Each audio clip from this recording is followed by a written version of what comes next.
Doc, you know, when we're in Presec, Yes. Dr. Okudzeto was one of my very punctual SU members. Oh, really? Very punctual. Alain Besson says hi to both of you. He was very punctual. You know, he would come. He was a very, very committed SU member. Yes. So I'm surprised this morning that all the things evangelist, son of man, taught him. Medical school changing. Yeah, I don't know what happened. You know, unlike Bishop Dagiwod Mills. Yeah, medical school changing. Because at which point did you depart from SU? At which point? Oh, I've been a patron still. No, I said, at which point did you depart from the active SU? Listening to you this morning, this is not what I thought you at SU. Because these days your preference for El Dunamis and Dunamis and oh man,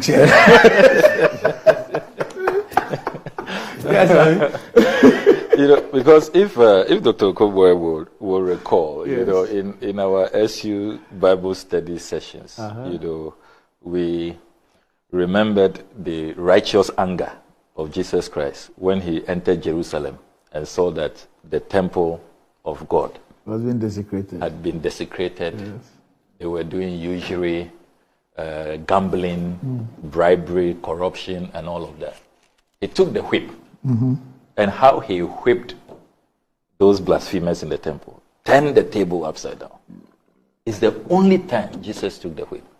And he reminded them that, have you not read that my Father's house shall be a house of prayer, a holy place?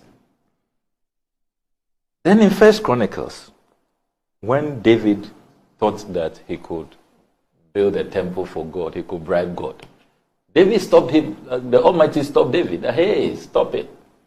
You are not worthy. Probably your son will come and build it. And Solomon did build it later. God told David that you have shed blood. So what we are doing, rather, making sure the house of God proceeds on truth, transparency, accountability, holiness, purity, is what the Lord desires and what he teaches us. And that's what will prevent him, if Christ is to visit Ghana one day, he won't take the whip.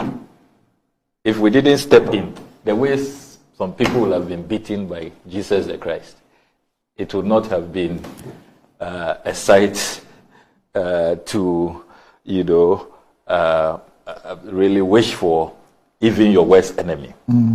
So it cannot be that what we are doing in trying to clean up this Kanda-dominated temple is what is inviting curses. But you see, let's be honest. As a caucus,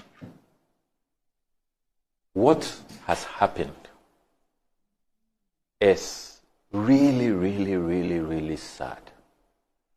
And we are letting too many people in this country down.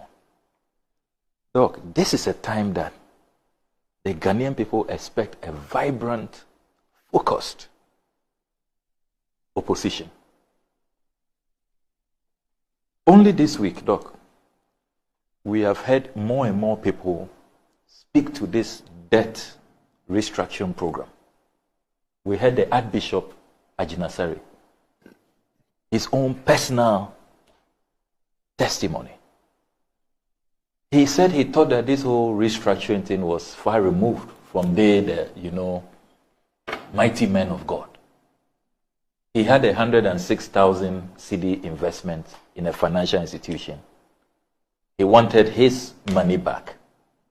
And he was told that because it is him, he's a great bishop, what they can manage for him is 1,000 CDs a week. So it will take him 106 weeks before he can get his investments that he has grown for many years to get to that point. In his sermon, he was totally shocked. And he says that he was told that it's because it's you, Archbishop. The other clients we have, they will get their money back in 30 years because of government's haircut. And the Archbishop had to organize special prayers. When you watch the video, You have also seen other eminent priests. Indeed, the Catholic Bishop Conference has made a public pronouncement saying that individual bondholders should be exempted. And that we cannot have this situation where people's pensions, people who are full of age, in their 70s, in their 80s, the investments they made, having led a very responsible life, as they were always advised and asked to. Now it is time to reap from the fruit of their labor. They cannot have their money for medication. We've seen the testimonies of 77-year-olds, 80-year-olds, those who say that they are going to just stay in the banking halls. I got a call a few days ago from a former member of parliament who had bought these cocoa bills. He says that's where all he earned, his ex gratia, everything is there. It's just been taken away from his accounts. He doesn't know how he's going to survive. He's full of age. He must be an octogenarian now. He says, Honorable, you people must speak for us. How are we going to survive? So I had to refer him to paragraph 278 of the 2023 budget, that we have not approved this domestic debt restructuring program. The finance minister, if you read paragraph 278 of this budget, because of time I won't read it. The finance minister told us that they were going to hold engagements with the stakeholders, and then he will revert. There will be an announcement. That's the only mandate he has from Parliament. Go and engage and come back to us. And yet, we see people being presented with a fait accompli. Only this morning, on Joy News, I heard Mr. Andani, who said this so-called 5% deal they've reached with the banks. He is not going to accept it. Yeah, because if you read carefully... Yeah, when you read carefully... If you read carefully, the association says that the decision is subject to each individual bank's... shareholders. Yes. Yes. So he is saying that he is not going to accept it. It's not... Because their level of exposure varies. Exactly. Exactly. So this crisis is going to get worse. And the last thing the Ghanaian people expect is that the people that they are looking up to... We received a petition from the Association of Individual Bondholders. And they want us to speak for them. Because really, that's why we are there. We are their elected representatives. We represent their hopes and aspirations. We are their voice. So it's really disheartening that instead of focusing on these matters, look at what is happening with the use of COVID funds. The Auditor General's report. So depressing. I mean, heart-wrenching. So now we know that we are where we are, not because of COVID per se, not because of the disease, but because of the corruption. How people saw COVID as an opportunity to do yanchendi, to just loot. A looting brigade emerged because of COVID. And that is what has plunged us to where we are. Look at the state of education. Look at the state of health delivery. The last time I saw Honorable Akando and his team going around, I mean, no work is going on at any of those Agenda 111 sites. So this country is in reverse gear, racing into the abyss. You have leadership totally clueless, just visionless, inept. So, Doc, that is the plight of the Ghanaian people. And that is why this is not a time for the people who are being looked up to. So, I want to appeal to colleagues. If you have observed, I have consciously stayed away from this matter. I have not signed any of the petitions, whether for or against and all of that. I think that internal matters should not play out into the public domain. we should sit in-house and resolve these matters. Our appeal, particularly to senior colleagues, to slow down on the media engagements, halt all of that. Let's stop the name calling and all of that. All those involved are colleagues. Everybody has their strengths. Everybody has contributed to our forward march. To even reach where we are now, a hung parliament, and to be seen as the government in waiting, the credible alternative. We cannot afford to lose all of that. A lot of hard work has gone into where we have reached. A lot of sacrifice, a lot of determination. Everybody has played their role. So I will appeal to everybody. Let us just retreat. Let's go into caucus. That's why it's called a caucus. There are so many things that have been in caucus when we are caucusing that are not supposed to come out. Look, you go through the history. There have been so many changes or leadership, if you like, reviews. I can list them from the Owusu Achampong era, coming down to Dr. Kwabena J, all the way down to the Bagbin era. Then you had the Avoka, Kumbuo, Bagbin, Haruna era.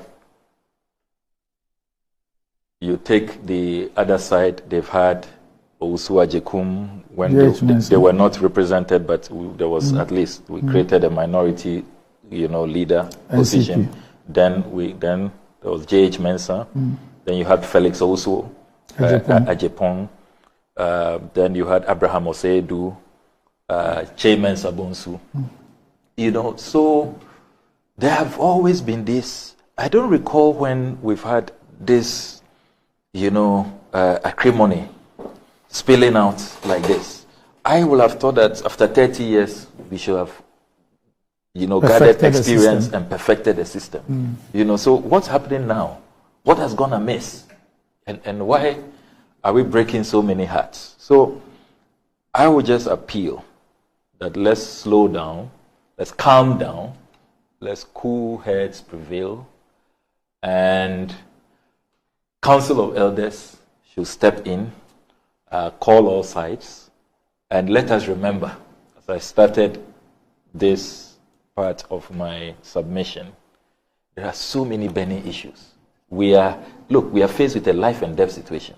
People's life savings, people's very existence are at stake. They are looking up to us. The levels of corruption, look at the COVID report. Even this cathedral, now over $1 billion project, that has to be cleaned up. How did you arrive at that? Oh, yes. Yes, if you look at their own document they brought to Parliament, a copy of which I have here. So the construction, the fiscal construction, is $383.4 million fiscal construction, but it has exclusions. There are so many exclusions in the contract. Professional fees, so all the architects, all the other professionals, is not part of this. Items under consideration, excavations, rock, etc., not part of it. Site instruction, subcontract appointments, savings on import duties, escalation of construction costs due to COVID and global inflation is all not factored in the $400 million. Extension of time claims and cost implication of same. Now, 10 months of no work. It comes with costs. So the extension of time claims. The contractors are calculating all of that. You have to add it to it. Finance charges on unpaid amounts to the main contractor. There are a number of payments that are outstanding, that are compounding. Standing time claims for main contractor. Standing time, as they are waiting 10 months now, there's a cost to that. Abortive and rework costs due to main contractor suspension. If you talk to Ribade JV, they'll tell you that for this long period of waiting, they have to do reworks. They can't just go and continue. They must do reworks. You must add all of that. Then the museum displays and the fit out. The $400 million people talk about is just the shell. You are talking about a museum which must have artifacts. These artifacts are very, very expensive. So the artifacts, the displays, the fit out is not part of the $400 million. What about the biblical garden? Yes, those are variation, not part of it. The biblical garden, the Bible museum. You have to but add those are all the of ones that we paid summers for. Yes, to do coordination. Okay. That's just coordination. We haven't paid for the actual construction, the actual. No, I'm saying architect. that it was yes. for the coordination of those of ones. Those two, yes. That we've given him the money. The money, 28.2 million. I mean, it's just thievery. So when you add all of this, and then you add, because of the expensive model that was adopted, the demolitions. Chief Justice is looking for $50 million for the new Judicial Training Institute. You have to add it. Judges relocation, the construction going on at cantonments, you must add that cost as well. We have done that. They are rent thousands, hundreds of thousands of dollars.